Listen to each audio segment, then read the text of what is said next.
Hello everybody, my name is Michael, and in today's video what we're going to be doing is this right here. So if that looks interesting to you guys, please carry on and watch the video. And also one more thing before we get into the video, if you enjoy what I do here, please don't forget to leave a like, comment and subscribe. It really helps me out and lets me know you enjoy the video. But with all that out of the way, let's get into that video.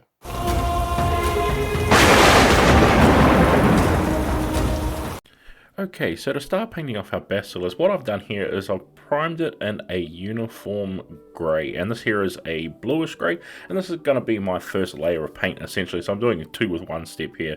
And as you can see, I've decided to go with a blue for our basilisk here, as I don't think basilisks have like a canonical colour, at least as far as I've sort of looked at in terms of, like, you know, because basilisks can range from like a snaky looking creature to a creature like this, so I wasn't sure what colour I was going to go with. So what I did is I used the official Dungeons & Dragons artwork as some inspiration. I don't think I followed it exactly one-to-one, but I got it pretty close, so that's what I'm going with here. So I wanted that to be the base color with my priming step, so I could move straight into our highlighting step with our dry brush here. And since this model I've got has quite a lot of good sculpted muscle detail and of those nice plates on his back, the dry brushing is really going to help me out here a lot and save me a lot of time. So just coming in with our dry brushing, coming in nice sort of roundabout circles, really making sure I pick out all of those areas, but avoiding the underside because I don't want to do any of the underbelly. I want that to be my primed color. Then once we have that complete, what I'm going to do is give everything a wash with a brown wash. In my case, I'm going to be using Agrax Earthshade here, but any brown wash. Now, this is, of course, the way I'm taking this miniature. You might want to lean more into the blue or come in with a slightly different color, so up to you. Or if you just want to darken everything down, you could just use a black wash here. But it's totally up to you with what you want to go with, whether you want to darken it straight down, or for me, I want to give it more of that earthier sort of look, so I want to give it a little tint to brown, so that's why I came in with a brown wash here. But if you want to keep all of that blue and just like bring that vibrancy up, I'd recommend a blue wash here. But for me, I want it to look like he's crawling around in the cave, so that's why I'm coming in with the brown wash. I'll give him just that little bit of dirt all over him, not too much, as I'll sort of add on to the paint job, but I just wanted to have that little bit of an effect here, and like he's crawling around that cave a little bit, so I wanted to make him just that little bit of a muddier color, so that's why I went in with the brown wash. Now once we have that wash all dry, I'm coming in with a lighter blue. For me, this is going to be a frost blue. It's even lighter than our original highlight color.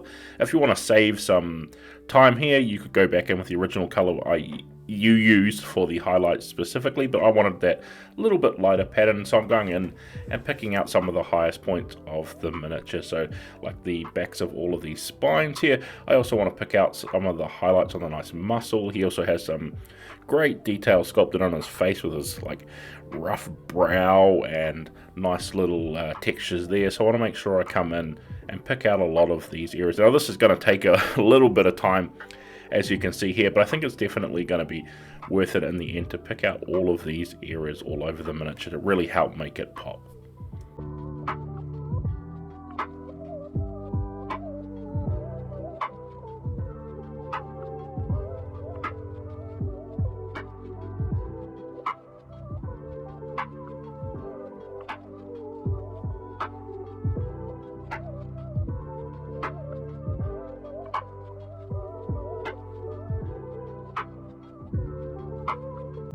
Now I have all of those highlights I wanted picked out. What I'm going to do now is come in with a sort of an off-white color, an ivory color. In my case, I'm using bony spikes, so a bony color. And I'm just going to pick out a bunch of these sort of bony protrusions he has on. He's got these nice little bones slash like horns, and just these little parts on his face that I want to pick out. And this is going to really help define his face. As well as that too, I also want to use it for painting up our basilisk teeth here. Now, this will depend on if, like me, you're painting up a basilisk muscle, because they can range so much. I don't know whether you'll have horns and stuff all over yours, but it's a great color as well for teeth to use a bone color. It's going to really help give that nice texture and color, just being that slight like creamy white color. Now that we have his bones and his teeth picked out, I want to make sure I give them a nice wash to bring back some of that detail and just darken them down just a little bit. Now I'm going to be focusing this primarily on the little horns that he had on my model specifically, as I want to separate them out from the teeth. I want to make the teeth sort of a little bit brighter and shinier, so I want to keep them the base color we use, but for the horn specifically around him, I want to give them a little bit of texture and a little bit of that definition, so adding a little bit of wash to those is going to make them stand out a little bit from the teeth. So a little trick there you can use to stand out parts of the model that are the same color, but you can make them look a little bit of a difference and a little bit more detailed and interesting with a wash. Then once we have that picked out, what I'm going to do now is just come in with just some straight black, and I'm going to use this to be picking out all of the claws on the miniature. Now, you could also, if you wanted to, paint them in the same bony color and give them a wash with the bone.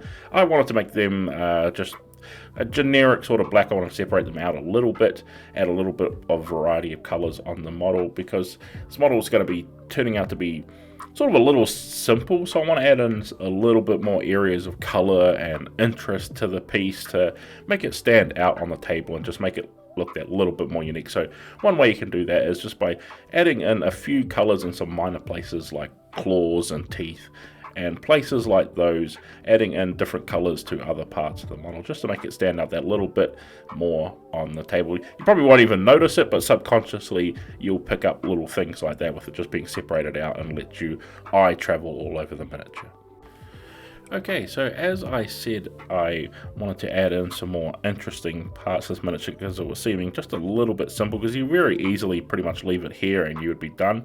I wanted to add some more visual interest to the piece, and I wanted to give it some sort of like patterning on all of these legs that he has on him. As you can see, he's got 8 legs on him, and so I wanted to add some visual interest to the piece. So what I've done here is I've come in with a contrast paint, which is a little bit thinner than a regular paint, sort of cross between a wash and a paint, and this is going to be great for adding in specific details like this, as it's going to add onto the color, but it's not going to have to force me to do a layer of highlights and stuff like that, because we've already applied those highlights. They'll come through into the entirety of our piece here, because the color acts like a wash, and it saves me that step and gives me that interest of the piece you can see here. So I'm just going to come in and basically just put one little stripe on each one of these legs, give it some visual interest, because like I said, this miniature is pretty plain and easy. I want to add a little bit more complexity, and since it's a basilisk, and the whole thing with a basilisk is when you look at its eyes, it can turn you to stone and sort of mythology and stuff like that. So I want to make this thing bright and eye-catching, so you can't help but look at it, because it's sort of a real crazy color and it's just this really weird thing. So having little parts like this to tell a story of the piece, and when you put this thing down on the table, all of your players are going to look at this thing by having little things like that on there, some different visual parts of color and interest, like me adding the stripes here, adding polka dots, whatever you want. Adding in little pieces like that can really help tell a story, and I think that it was hopefully what I'm trying to get across here is by adding in a color like this, the animal has its natural defense of turning your player characters into stone, and one way I can do that is by having this thing run across the, describing it running across the table and having these stripes and stuff on it, and it makes it more eye-catching, so the players finding it harder to resist. And I think just having a little bit like that added onto a model can really help tell a story with a miniature. Then once we have that complete, what I'm going to do is I'm going to come in with a green wash now, and this is again add in just that little bit more color, because like the story that I was saying is that I want to of course make it like this crazy thing that you can't help but look away from. So if you see that quick glance, it's setting your doom essentially. So adding in some different colors here is what I'm trying to aim at, making this thing sort of like gaudy and interesting colored, so you can't help but naturally look at the thing. And so adding something like that, because we already did our work here in the start with our highlights, you easily could have left it how we had it before, but like I said, I want to add in more interest, and one way to do that nice and easily without having to repaint an entire area is to just apply a wash, maybe even in a couple of layers of wash. Make sure you definitely dry between each layer is completely fully dried and set before you add some on, to just immediately change the color of an entirety of the piece, but we still have the benefit of having our highlights and shadows already in there. So just one little trick there that you can use to change colors or parts of miniature. If you're not happy with them, you can easily change them with some washes to something you'd likely like just that little bit more. Then we come to our final part of our miniature here. Now, I was tossing up and humming and hawing what color I wanted to do the basilisk eyes, because you know, this is the thing that your players are immediately going to be drawn to. And, you know, it's the whole thing with this miniature is that when you come across a basilisk, is that it has the chance to turn you to stone. And I wanted to make the eyes super eye-catching in color. So I just recently gotten some fluoro paints. So I wanted to try them out, and what better way to perfectly try this out. Now, this is totally up to you what color you want to do these eyes here. You may even want to do them more subdued, so the character's more looking over the body for where the face is.